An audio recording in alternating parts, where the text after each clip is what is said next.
4143. During the life stage is characterized cycle of a thunderstorm, which predominantly by downdrafts. A. Cumulus. B. Dissipating. C. Mature.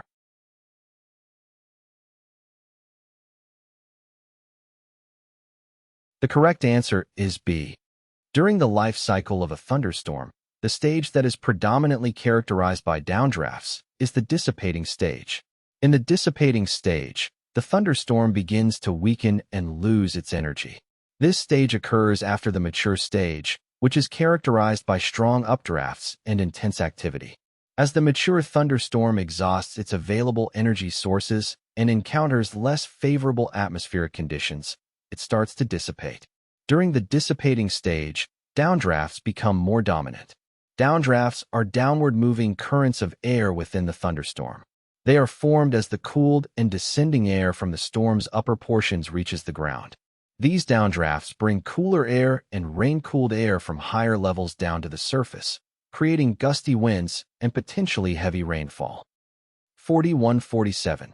What is an indication that downdrafts have developed and the thunderstorm cell has entered the mature stage? A. The anvil top has completed its development. B. Precipitation begins to fall from the cloud base. C. A gust front forms.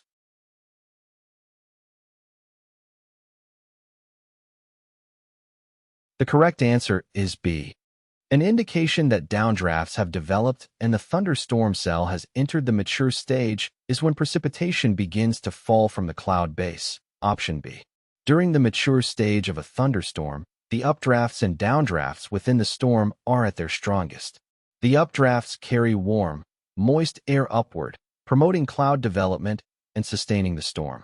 At the same time, downdrafts descend from higher levels of the storm and reach the ground.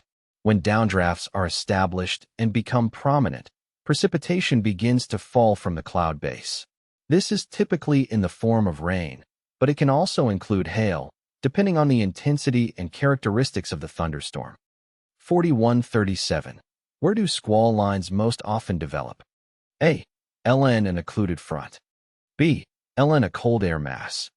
C. Ahead of a cold front.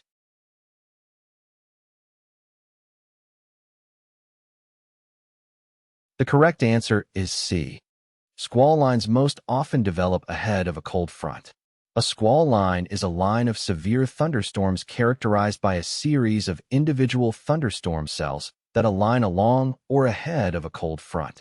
When a cold front advances, it pushes into a region of warm and moist air. The contrast in air masses creates an unstable environment, with warm air rising rapidly and cold air replacing it at the surface. This frontal boundary acts as a trigger for the development of severe weather, including squall lines. As the warm and moist air is forced upward along the leading edge of the cold front, it creates a line of thunderstorms. These thunderstorms can form a long, organized line known as a squall line. The squall line typically extends perpendicular to the cold front and can stretch for hundreds of miles. 4742. If squalls are reported at your destination, what wind conditions should you anticipate? A. Sudden increases in wind speed of at least 16 knots, rising to 22 knots or more, lasting for at least 1 minute. B. Peak gusts of at least 35 knots for a sustained period of 1 minute or longer. C.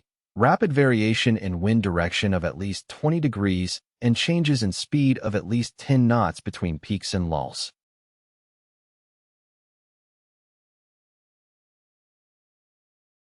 The correct answer is A. A squall is a sudden increase in wind speed of at least 16 knots to a sustained speed of 22 knots or more, lasting for at least 1 minute. 4145. Which thunderstorms generally produce the most severe conditions, such as heavy hail and destructive winds? A. Warm front. B. Squall line. C. Air mass.